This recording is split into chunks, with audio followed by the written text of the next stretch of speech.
you. And we also did post this event on our Facebook page. Some of you may have seen it, but it gives, again, the same information if you're interested in signing up as a volunteer. It's pretty amazing what they do out there. Thank you. Thank you a lot, Ann, for coming today. Thank you. Thank you. So we have someone today that I'm very excited that he's here. First time I met Phil Chiocho. Hope I said that right. Chiocho. Chiocho. Chiocho. Okay. Pinocchio. I met him at a Siesta Key yard sale, I would say. It was a regional, our region of the Key. And he really impressed me because he had a lot of knowledge about water quality issues and had some great ideas, and he's also an excellent photographer, I know. And I guess with his background, he would be. He's done a lot of work for the University of South Florida at the Center for Aquatic Studies and on invasive plants. He's taken a lot of pictures in the Department of Fisheries, and he's also done videography. I believe your number of films is up to 800, is that right? Scientific films.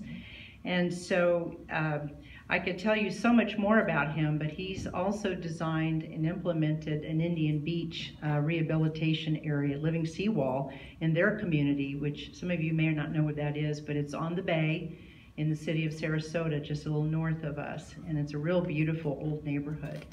And I think it's doing well. So that was a couple of years ago, I think we talked about that. And at this point, I believe he has an idea for a very good grant proposal that would go to the West Coast Inland Navigation District, which the county has a working relationship with, and they do actually distribute grant funds to people with these kinds of ideas. So I thought it was a great way for him to show his YouTube that he has put together, and then let you all have an opportunity to ask how he could help us on the Grand Canal. So Phil, you want to come on up and take it away? Thank you.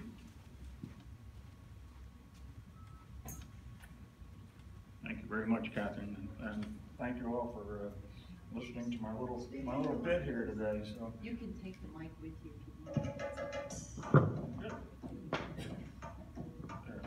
We don't have any way to hook it up, so a little music here. So somebody's having a birthday. Or am I wrong? Am I wrong? It might not be the. Oh. Well, I'm going to make a lot of mistakes today anyhow, so just get ready for it. You're not wrong. Okay. Well, I'm with the Sarasota Bay Fisheries Forum. I got a little thing here there.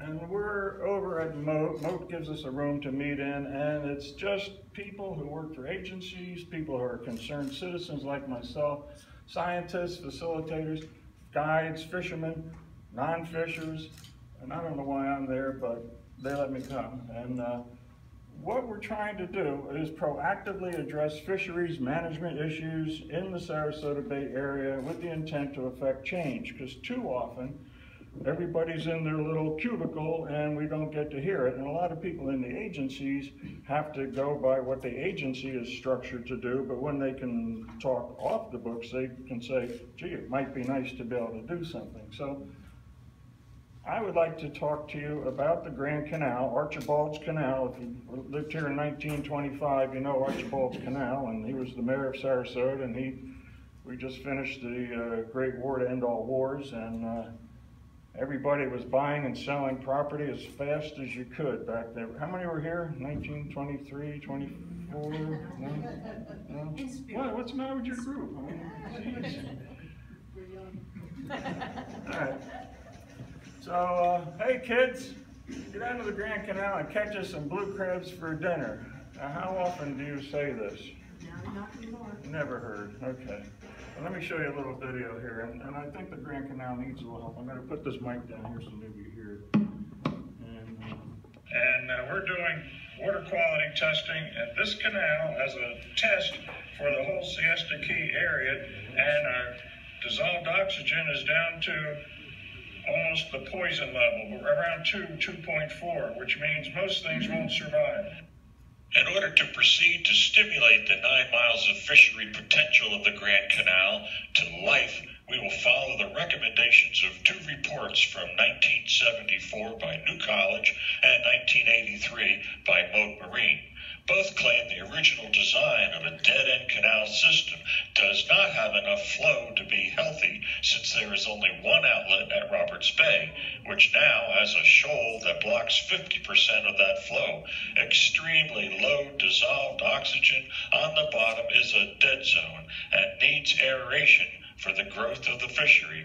Since digging started in 1925, it was for developers to sell waterfront properties and not to create fishery habitats, and nutrients from the waste treatment facility should be stopped, which finally happened last May when it was closed. The continued degradation of the water quality has been increasing every year, and at some point in the near future, it will become a greater health hazard. Here are some thoughts for discussion on some relatively inexpensive solutions. First, remove the shoal at the mouth of the Grand Canal. It is not very large, but it rises up and stops the lower water column where the low oxygen levels can't be flushed. It has been there as long as anyone can remember, and no one seems to know how it was formed. I believe it may have been created by boaters revving their engines from the no-wake zone as they leave the canal and enter Roberts Bay. Another artery-blocking shoal is near the bridge at Midnight Pass Road. Another recommendation is to aerate the canal. This could be a permitting nightmare and expensive, so I propose a solar-powered boat towing aeration hoses like a street sweeper truck operated by volunteers who would love to be on the water. Free fuel, free labor, more dissolved oxygen, and sediment removal.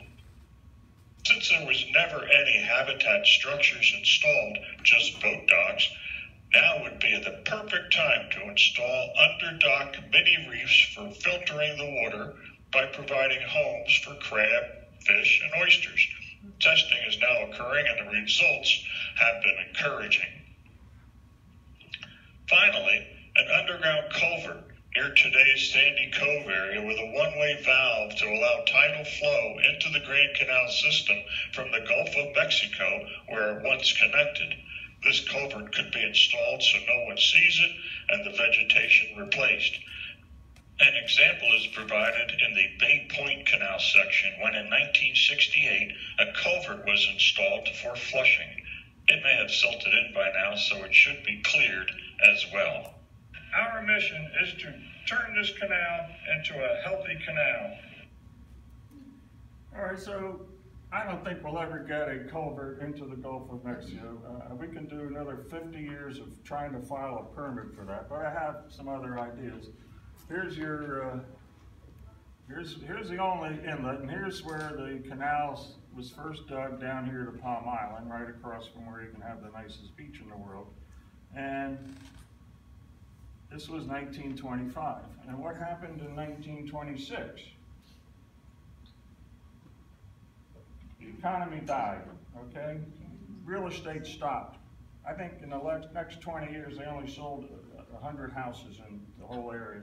So in 1950, they came in and said, I got a good idea. Why don't we just dig some dead-end canals connecting this here and here and here and here, and we'll be rich. And it was Mayor Archibald, there he is. And they just followed a drainage ditch. This was a drainage ditch with seagrass and sawgrass and those birds that had the white feathers that the women used for their hats, and now they're almost extinct. So what they did was to do a float study. This was New College, 1973.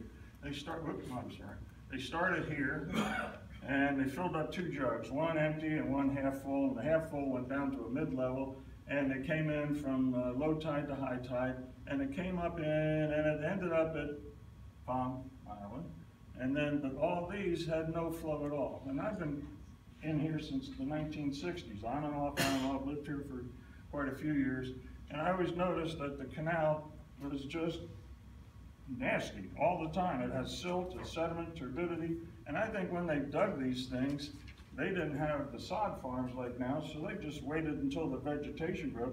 But if you notice, it slopes straight up from the edge of the canal, so when it rained, all that sediment went into the canal, And it might be the same sediment sitting here for the last 100 years, not going anywhere.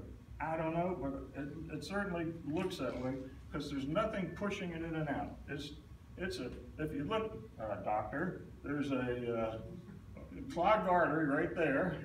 We just saw that. And you're not getting oxygen down to your legs. Are you getting problems with your legs here in the Grand Canal? Yes, you are. And what's happening there, if you read the studies, which are in the website, it's just a lower level of life living there, not even helping the food chain. So I don't know if it's a bad idea to go in and try and help this thing, or just it's there, that's what we should have. But it'll never get any better. It's just getting worse. So the Grand Canal is not happy. It wants to be a productive estuary. We have fresh water coming up in around Palm Island, and then it gets saltier as it goes towards Roberts Bay. So that means if this water met the criteria that Sea Grant and Mote and University of Florida says would be a happy little place, then we might have a nursery that could be very productive for the fish that seem to draw people to this area. Blue crabs, snook, tarpon, all of the big ones, plus everything else that goes along with it. Here is, you saw us launch three filters, underground filters. This is at Mar Vista Restaurant, and this was 3 months ago. There they are, they're filling up with material, and they're like filters. Everybody changes the filter on their car, and it becomes places for the crab to go and hide out the babies. We're talking juveniles now. The babies come in, and now the mangrove snapper coming in, and, oops, I'm sorry, that's such a big thing. And play. Back, play, okay. The mangrove snapper, as long as it's not touching the ground, the mangrove snapper can come in there. And now we're getting some dolphin coming in, they're feeding on the fish coming down, and we're going back in November to do our next follow-up and see how this is working. It's really proved to be very interesting, and we have 10 more going in at the Holmes Beach Pier, I believe the money. And so this is cool. You don't see this. I think they're going to start snorkeling off the end of off the docks there at the Mar Vista Restaurant. I think this is going to be a tourist attraction.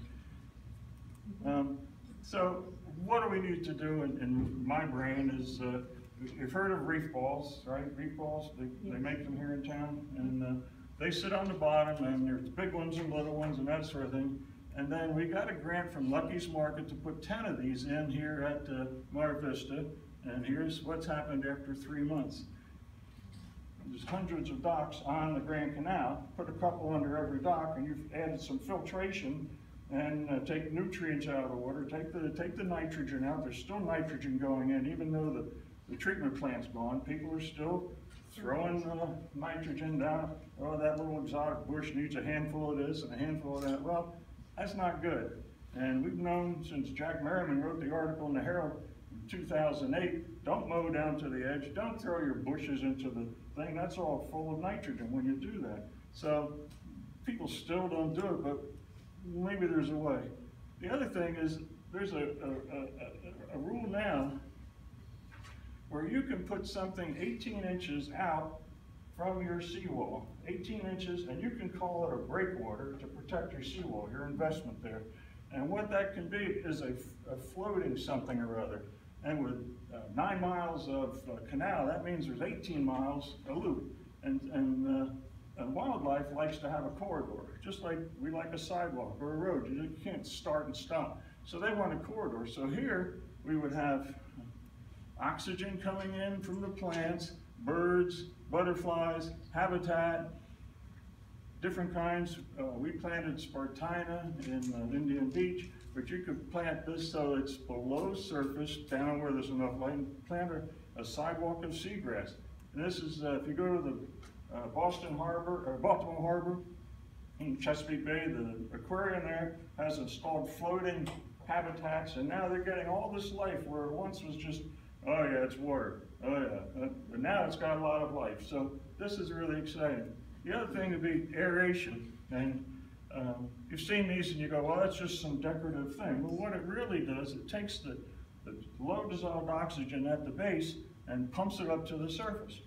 Here it throws it up to get air, and works very well, and you've seen this a lot of places. And what I'd like to introduce today, which is probably totally illegal, would be utilize filtering systems, whether it's an Olympic-sized sand filter or a big one, or hundreds of people's, and you get the pool companies here just to rig it up to pump out for a couple hours a day, and then back flush it into an area to have it evaporate. So a sand tank, a sand filter, can take that dissolved oxygen from the bottom, right there, pump it into these. Every house has got a filter if you want to, or put a few of them in. They're not expensive. And then pump it back with the dissolved oxygen, and then take the sediment and throw it off to a little swale that you can just let it evaporate and oxidize, and it's gone. Or we have to take it away. It wouldn't be a lot, but maybe somebody will find a market for some of that stuff. And according to the Department of Health, that's what you do.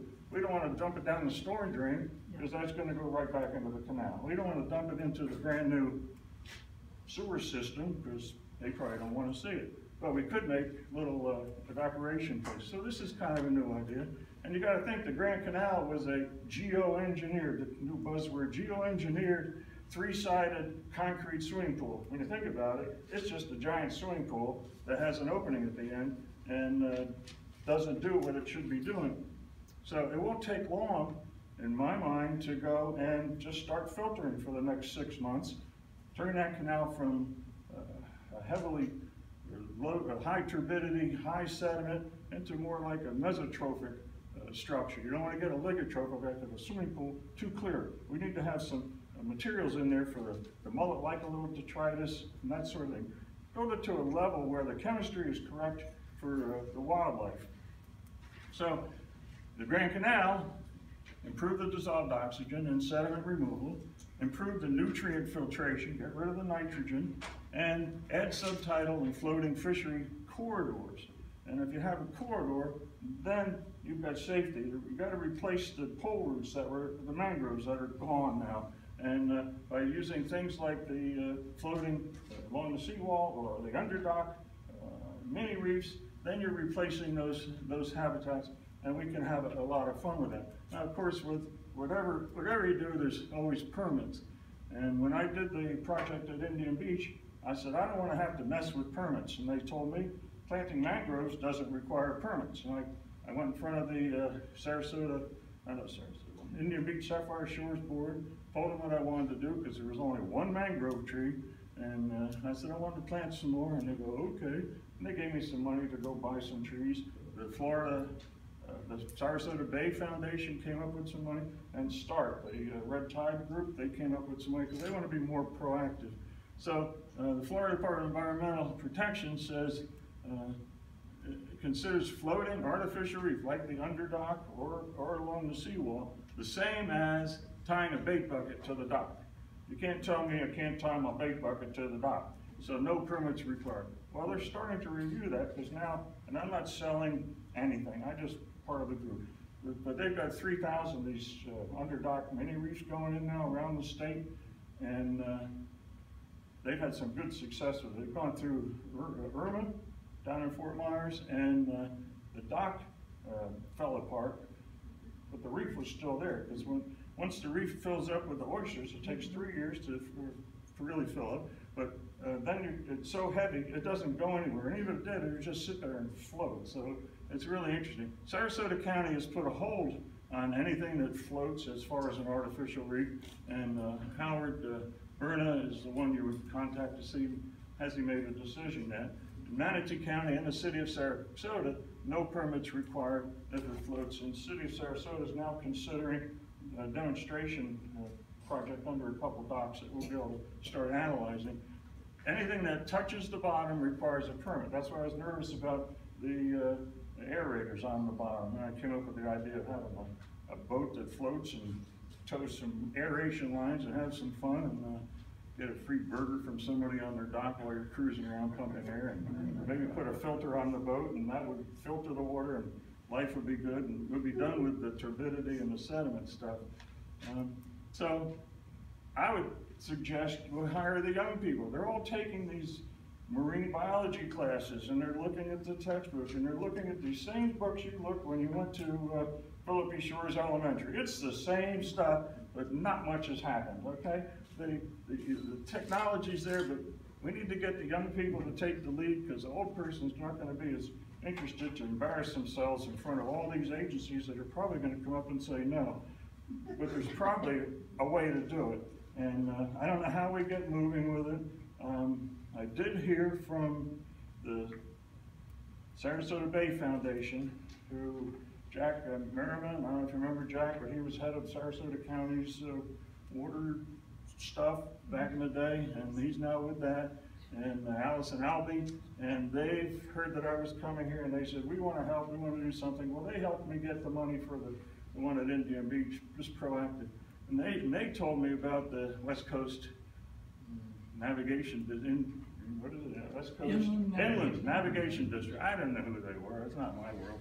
And so their motto is to preserve and enhance the commercial, recreational, and ecological values of district waterways. Well, Archibald's Canal is that. So it'd be kind of cool if something could happen. And I don't know how these things happen, but you just have to get it started. And so I would like to open it up now for discussion. Here's the Grand Canal, 8 decades or more, no flushing, low dissolved oxygen, no habitat structures, no filtering, versus Mar Vista Restaurant, which is near the inlet. So, you know, it's a trade-off there. 3 months, and all of a sudden, look what we have. We have all this mangrove snapper and sheep's head, all these fish. It just feels good. And they've got flushing. Well, the flushing is normal. They've got dissolved oxygen. Well, there's a lot of flow there. But now they've got habitat structure and nutrient filtering. So, thoughts? So as you can see over here, this is the, get back. You can see over in here, if it was playing, not much to see. And this is 4 feet down, and you might see some oysters along this. Oh, there's a bubble. Hey, that might have been from my camera. So there could be some oysters over here. If you look close, you'll see that they're covered in mud. Yes. So they're not filtering their 50 gallons a day like they should be. And I talked to every one of them when I was there. I said, look, you got to get that mud off you and start filtering this water, because we're going to have another situation like, wasn't that lovely last summer with the stench world we had here? It was too much nitrogen. Any other questions? Yes. Is there a backstory behind Palm Island? Is there a backstory behind Palm Island? Yeah. The backstory I heard. It's been drained, it's channeled like a heart. Is there a reason? Did the guy do it for his wife? Bought a house? I know, Archie, why are you doing it like a heart? I don't know, but yeah, it always looks like a heart to me. And it's right next to the really cool beach, so. And all those properties on there were just swamps, so that's all built up from the sediment that's at the bottom of the canal. It's hard to get information from back then, so I don't know. Yes? Is it possible for a homeowner to put an aeration device right off their dock? I sent a note to the Sarasota Bay Estuary, and I said, I want to put an aeration, I just want to pump some water out and aerate it back in, and I think it's too advanced thinking. If it's not on the books already, they can't seem to make decisions. So I have not heard. I'm not going to pick on them, but if I was them, I would say, sure, put an aerator in. They could use some aeration. Seems to me you could get a lot of volunteers to do that. Yeah. And you could get solar powered ones. You could get floating ones. When I was north, I had an aerator to keep the ice from surrounding my boat, and there was no trouble. I'd be happy to put one out there. Sign them up, Catherine. I think that's great. Yeah, easy to do. Yeah. What about the location where the sewage plant was shut down? That there's a lot of land there. Yeah. I'm talking about your filtration. Yeah, the filtration. You can get you'd have room for a sediment pond. Yeah, you can make it a tourist attraction sediment pond. Come watch us back flush the thing. See, it's not going to stink. It's just going to be. You could do a little test sample. How old your DNA is this? Oh, this came from 1925. That's funny. So yeah, that'd be a perfect spot. You could make that into a garden the material, after it gets washed a When it little dries, bit, it's- might be it's pretty good for fertilized. potting Yeah. soil or something. So, and there's plenty of space there, and that'd be cool. And that's a midsection, so that could, you're gonna have flow, so it's gonna get, everything that can get there is gonna get filtered. But the stuff up at Palm Island and some of these other dead-end canals, we could start there at the treatment property, and look what it does. We could run Secchi discs in that stretch and go, oh, well, now we can see 5 feet down, and it's clear and positive, and not too much time. Any other questions? Yes, What are sir. those floating reefs made out of, plastic? It's a polypropylene 500-year plastic, not like a garbage bag or a milk jug. So the manufacturer, we checked with them and said, what's the life of this thing? And he says, in your situation, it's a 500-year life, but what happens is what they're thinking, when barnacles and oysters encase themselves on there, it's like a glue, and it stops it from becoming a microparticle. Now, the dock is gonna fall down before they rot out, so maybe we come up with some other types of materials in the future. Everybody's trying to figure out the alternative to Mrs. Robinson's plastic, so whatever we can do to do that would be great. But right now, it's just too much of a quick knee jerk to solve. But it's not the same as the plastic bags, the milk jugs that break down real fast. So different kinds of chemistry. So yeah, good question. I think that's one of we got rejected on one grant application because somebody said, oh, it's plastic, you can't do it. Well, every boat in that harbor is tied with some kind of plastic line. Okay, we're gonna take your boats away because you're tied with the wrong kind of line. What are you gonna do? You know, it's just like, you gotta move forward. So we looked into that. Do they allow fishing off of their pier now? Who? The Vista You restaurant? know, Can I go fishing? they shouldn't. Here's the other thing. If this could happen, if you've studied New Zealand has made preserves all around New Zealand because they were running out of fish. They made preserves, and you can't fish there, and now the fishermen are catching more fish than ever. So if you can make the Archibald's Canal into a preserve, so it's catch and release, or don't take, because once you get it so it's nice and the mullet come in there, you know the mullet guys are gonna come and just take everything out of there. And if anybody starts to see this, and I said we should put a water can there and put it for Bob Harrington to go, and today's weather under the dock is doing this. I think you have the same thing on the Grand Canal. You go, hey, that's cool, look at that, go Bob. And so that's what's there. It's kind of fun. The other structures were made out of concrete, weren't they? Yeah, the reef ball is a concrete mix. They last forever. But they sit on the bottom, and the mangrove snapper don't utilize it because they need, and the dolphin need a space under. So you got all these situations, and same with the floating seawall idea. You could make a rigid shelf out of something, but then you've got the tide coming up and down. So you have to have something like a Spartina, which may limit you for being able to make seagrasses shelf or something. And with seagrasses, you know, that's when you get your stone crabs and your crabs and all the phytoplankton that you want to have. So no matter what you do, you're wrong. So you just gotta have to say, okay, what can we do? Just don't keep saying no. Let's do something proactive. And did this clear up at all since I've been here? If we had a pump running here, this might clear up. Yes, sir. Oh, this question to Catherine. Over the summer, we had speakers on red tide, and wasn't one of their solutions to put the reefs, pardon me, similar to these off the coast to improve water quality by attracting filters? Right. I think what they're trying to do is do anything they can to disperse nitrogen. That's one thing. Sure. And to not have living things, not dead things, available that produce the nitrogen for the red tide to eat. Right. Because red tide gets attracted when there's dead things. It'd be better to have something living eating the nitrogen. Your blue-green algae, all that's food. So they want to eat. Now there's talk of dumping clay or iron or whatever. You know, okay, but that's almost as bad as dumping plastic in my mind. So. Phil, did the county say what they're putting a halt on the use of these balls, or just not weighing in at all? On the under mini docks? Yes. Howard is waiting on the Florida Department of Environmental Protection to do their next level of analysis, because this came out so fast and it was working so well, they have to figure out a way.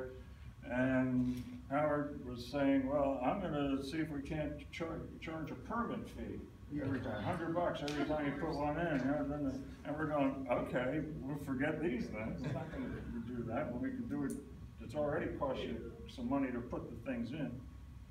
Yes? Well, Howard probably didn't want more people boating and enjoying the water skiing out there, so that's probably what it had to do with it. But that being I'm not said, going there. I'll go there all day long with him. But with the, is this the same system that like Dr. Pinar was working on over at Mode, or promoting or pushing? They're doing a study on it now. Recently, is that when you heard? Yes. Well, it's maybe like 6 months ago. 6 months, okay, yeah, sure. It could be the same. They're doing a study. They're made at Micanopy, but they were originally designed at New College 18 years ago. And then Hurricane Charlie came and wiped out all their materials where they had them down in Fort Myers. And so they had to regroup, and the guy, David Wolf, he sold his real estate company, and he's just been doing this now because he had his degree in oceanography. And so he's just all excited about it. And so that's just one. I mean, there's other systems. The idea of not that one particular, but a floating under dock. The dock is already strong. It doesn't pull away from the dock. You're tying anything to it. It's not going to hurt it, and it's going to become a filter for, they say, 3,000 crabs a year, tiny, and 3,000 fish, forage fish, and the rest. And if you can get it to the point where we don't have to hear no all the time, the Bonefish Tarpon Foundation came and gave a talk. They said, you know, tarpon like little muddy spots to have their baby. Snook like little sandy gravelly spots. So if they let us go into the Grand Canal, Archibald's, I like to call it Archibald's Canal, it's kind of fun. If they can go into Archibald's Canal and make a 20-foot stretch of sand, oh, okay, instead of sediment that it is now, then we could have the spawning. And if you had it as a preserve, when you see these giant snook coming in there, they're going up there to lay eggs. They're not, oh, I'm going to kill that, so they're going to do that. So it'd be nice if it was preserved in some way. Yes, sir. Why is it impossible to get some flow through there? That's the real answer, isn't it? Open up to the Gulf. Well, just a small flow that'll go through. It's a dead end. Why? Because it was dug that way. There's nothing up there. The tide doesn't go up and down. It's not like the Bay of Fundy where you have a good flush of tide. So when they did the float study, and I could go back to that. I live at the farthest point from the entrance, and you could get, and there is plenty of tide. There's 2.5 feet going up and down. Right. That could be going out to the Gulf and back, and it's not more than a couple hundred yards from where the connection would be. Oh, are you talking about like Sandy Cove? Way up near the village, you know where the village is? Sure, Yeah, there are lagoons there that are very close to the coast. If you can get the permit to connect to the Gulf of Mexico or the bays, then That's all you need. That's all you need. That's what the report said. You need to connect it so we have a flow. Right now, and you could throw a milk jug into your front of your yard and see where it goes, and watch it come back at the end of the day, see how far it went down. And apparently the study in 1977 said it doesn't go very far, especially into the dead-end canals. So, that's why I'm saying we could filter it, just be an eco-engineering thing until it gets to a level that seems cool, because I don't think there's more sediment going in. We've already done so much with the stormwater to make it so it's not a sediment thing, and you can put sediment traps in there. A lot of science has gone on since Archie said, let's dig a hole. And if you take the turbidity probably came because there was all probably cypress trees along there, so you had pines, so that's a turbidic kind of thing. They're probably in the soil at the time. Now, my theory is, filter it out. Hey, we want to swim. Filter it out so it becomes more like a mesotrophic kind of a feel, and go from there. Not too expensive, because everybody's got the filters. If you just want to get a pool company, you might ruin a few filters, but you can always replace them. So, a couple hours a day. These under dock mini reefs, right. they don't put much dress on the dock structure. No. They're just tied in Tied place off, with cables. loose, up and down, right. And how much does one of those cost? $300 $300 installed. No installed. permit, yeah. So, I know you talked about WCIND, Right. and most people don't hear much about that organization that's headquartered in Venice. And it collects property tax from everybody from Lee County down in Fort Myers up through Manatee. If you look at your property tax bill, there's a line item on there, just like the fire department or the school. It says WCIND. And I looked at mine, it's like $10 or $15 a year. So it's not a lot. But when you add it all up, it's a fair amount of money. They collect grants every year from each county. And people submit grant applications to the county. And they're everything from the sheriff department wanting a boat to go rescue derelict boats and dispose of them, to individual, like, one-time projects. Like, they just got through dredging a canal on Longboat Key, which was kind of strange because it was a private canal, but they deemed it public even though there's no inlet or outlet. It's like, okay. But anyways, but my point is if you don't ask for it, then it goes to Lee County or to Charlotte County or up to Manatee.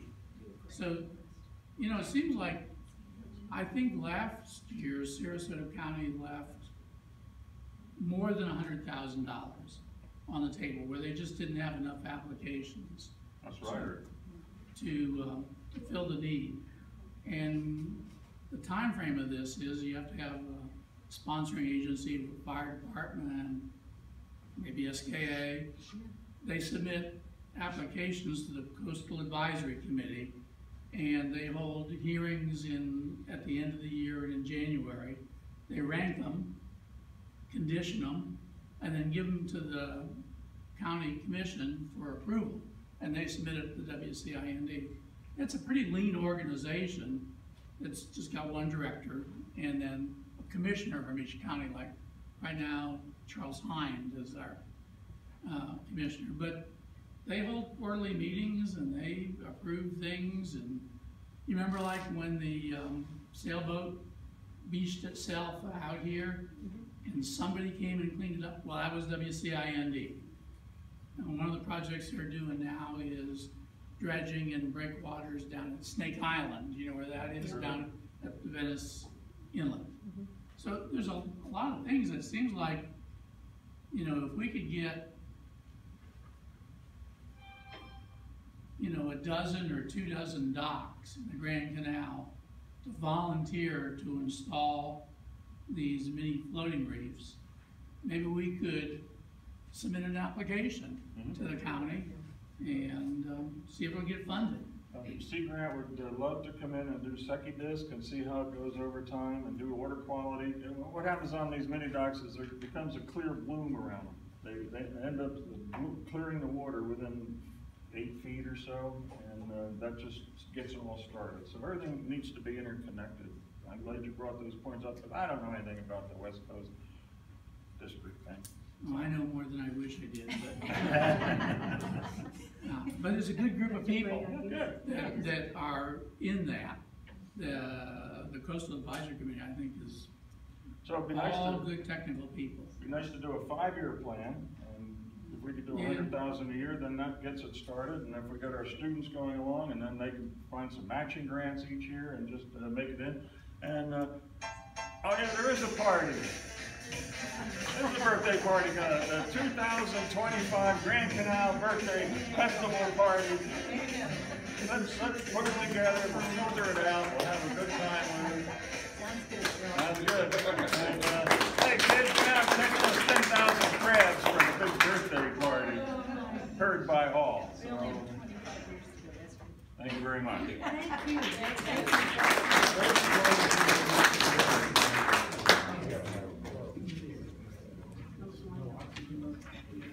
As a follow-up, this will not be a topic that disappears. One of the good things is that the